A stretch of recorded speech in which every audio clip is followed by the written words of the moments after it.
핫한 모빌리티 이슈 전해드리는 이슈 시간입니다. 안녕하세요. 네, 안녕하십니까. 권혁재 PD입니다. 오늘은 국제유가가 전기차 판매량까지 끌어올릴까라고 주제를 잡아오셨어요. 그 전에 제가 놀라운 얘기를 하나 하고자 합니다. 네. 제가 지난 주말에 드라이브를 했거든요. 네. 근데 이제 요새 워낙 또 기름값이 비싸다 보니까 그렇죠. 그 목적지까지 가장 싼 주유소를 찾아 들어갔거든요. 네. 가서 지인 만난 거 있잖아요. 주유소에서요? 네, 얼마나 이게 지금 비싸면 이런 우연이 벌어지겠어요. 하긴 저도 그래요. 진짜 단돈 리터당 10원이라도 아끼려고 그 10원 조금 더 비싼 주유소 가면 가슴이 쓰려요. 맞아요. 네. 그래서 그런지 이 전기차에 대해서 관심이 좀 요즘 높아지는 것 같습니다. 특히 2월 달에 전기차 보조금 확정했잖아요. 네. 그리고 신청도 조만간 다가오고 있다 보니까 참에 전기차 한번 사볼까 하시는 분들이 늘어나는 것 같은데 이에 대한 이야기 오늘 해보려고 합니다.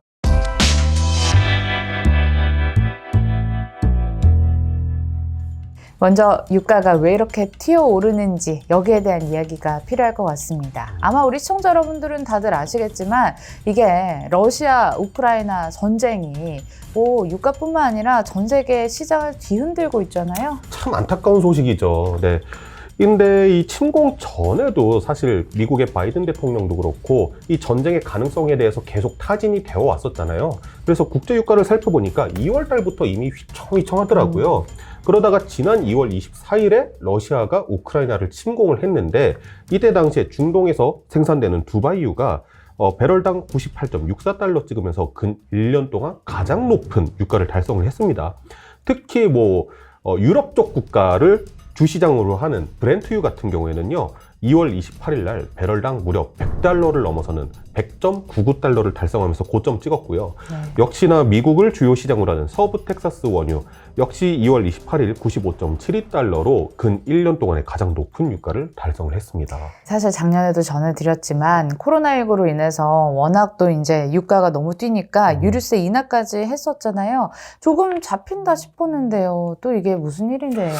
그러니까요. 이게 작년 11월까지 원유 수급량 조절 이슈 때문에 유가가 계속 고공행진하고 있었잖아요. 근데 12월 달에 이게 조금 안정세에 접어들면서 국제 유가도 조금씩 떨어지기 시작했고 그거에 맞춰서 국내 유가도 조금씩 떨어졌었거든요. 그랬는데 이게 러시아와 우크라이나가 긴장 상황에서 다시 급등하는 모양새 보여주고 있습니다. 우리나라 같은 경우에는 수입 원유의 80%가 중동에서 생산하는 두바이유예요. 네. 그리고 나머지 20%를 타국에서 갖고 온다든지 아니면 우리나라가 투자한 곳에서 자급한다든지 이런 형태로 소비를 하고 있는데요. 정부는 이 유사시를 대비를 해서 대체 물량, 에너지 대체 물량을 확보를 하고 그리고 진짜 유사시가 되면은 비축유를 방출하겠다 이런 발표를 했습니다. 이게 다른 국가의 아픔을 좀 다룬 전쟁 관련된 네. 이야기잖아요. 그래서 사실 저도 말씀드리면서 되게 조심스럽고 좀 안타깝긴 합니다. 사실 초반에는 러시아도 그렇고 다른 국가들도 러시아가 우크라이나를 단기간에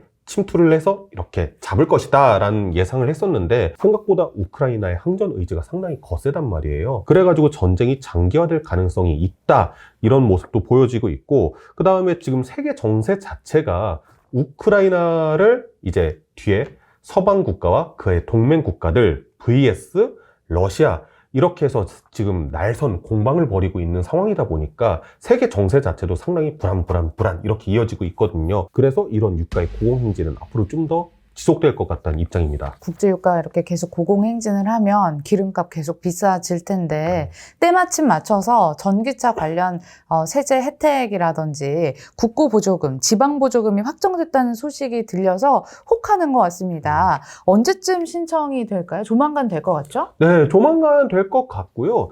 대선도 껴있고 좀 여러 가지 이슈가 있다 보니까 언제 될지는 모르겠는데 이게 신청하면은 지자체에서 이제 딱 알림을 해준다고 하더라고요. 네. 사실 전기차 보조금 신청 기간에는 전기차의 구매와 관련된 문의라든가 아니면 관심도가 확 집중이 되긴 해요. 게다가 지금 이런 지정학적인 부담이 좀 작용을 하기 때문에 더더욱 전기차를 보시는 분들 많으실 것 같고요. 특히 전기차 보조금 신청 기간이 되면은 자동차 브랜드들이 전략적으로 전기차 신차 출시를 좀 많이 하는 편이에요. 그래서 최근에도 폴스타2, 네. 네, 볼보의 XC40 리차지, 네. 쉐보레 볼트 EV와 EUV 신형 모델 신차 발표회까지 진행을 했었거든요. 그런데 이럴 때일수록 일순간에 딱 흔들리는 마음 때문에 아씨 딱 하고 확 지르시면은 낭패를 보실 수 있습니다. 조금이라도 전기차를 좀 경험을 해보시고 그럴 상황이 여건이 안 된다 그러면은 전기차에 대한 단점들 되게 많거든요, 정보가. 그런 것들만 쑥 보신 다음에 그럼에도 전기차를 구매해야 되겠다는 확신이 서시면은 그때에 대해서는 최대한 빠르게 전기차를 구매하시는 것이 저는 좀 추천을 드립니다. 네, 단점들만 먼저 보라고 얘기를 하셨는데 과연 이미 결심이 선 상태에서 네. 단점을 막 생각을 해서 마음이 바뀔까도 싶기도 한데 그렇죠. 예, 근데 뭐 왜 그렇게 생각을 하시는지 설명해 주실 수 있나요? 네, 우선 전기차와 내연기관차 시스템상 완전 다른 차거든요. 이게 요즘에 아무리 충전 시간이 빨라졌다고 하더라도 기본적으로 내연기관의 주유하고는 비교조차 못할 정도로 이 충전이라는 게 번거롭거든요. 근데 이 충전 시간은 물론이고요. 인프라도 그렇습니다. 전기차를 구매하려고 하는데 내 생활 반경 자체에 변변한 충전 시설이 없을 수도 있고요. 네. 그리고 만약에 충전 시설이 있다 치더라도 요즘 대부분 다 공공주택에서 생활을 하시잖아요. 아파트가 됐든 빌라가 됐든 이런 시설에 만약에 충전기가 있다 손 치더라도요. 이런 공용 전기차 충전 시설은 변수가 많고 또 그로 인해 이웃과 갈등이 빚어지는 경우가 상당히 많습니다. 그래서 만약에 차를 샀는데 2년 안에 전기차 더 이상 못 타먹겠네 하고 팔려고 하잖아요. 네. 일부 지자체에 따라서는 그래? 그럼 너 전기차 저 보조금 받았던 거 토해내. 이런 지자체도 있어요. 아, 그렇구나. 네. 그렇기 때문에 제가 확실하게 알아보고 구매를 하시라고 말씀을 드리는 겁니다. 네. 특히 전기차 한 푼 두 푼 하는 거 아니잖아요. 네. 내연기관차보다 더 비싸기 때문에 제가 그렇게 말씀드리는 겁니다. 그렇게 고민을 해봤는데도 나는 전기차를 사야겠다 하시는 분들을 위해서는 또 어쩔 수 없이 최대한 빨리 구매를 해야겠죠? 최대한 빨리 구매해야 된다고 말씀드렸던 이유가요. 전기차 보조금 받아가는 순서 이거 선착순이거든요. 선착순이잖아요. 네. 근데 이 선착순이요. 구매 순서에 대한 선착순이 아니라 출고 순서에 대한 선착순이거든요. 아, 진짜요? 네. 그러니까 예를 들어서 우리 아이오닉 5, EV6 인기 되게 많은 차량이잖아요. 이거 지금 구입해도 내년 가야지 받을 수 있거든요. 아마 작년에 주문하시고 지금까지 기다리시는 분들도 상당히 많으실 거고요. 반도체 대란으로 인한 생산 차질 때문에 이게 생각보다 출고하는데 오랜 기간이 걸리고 있는데요.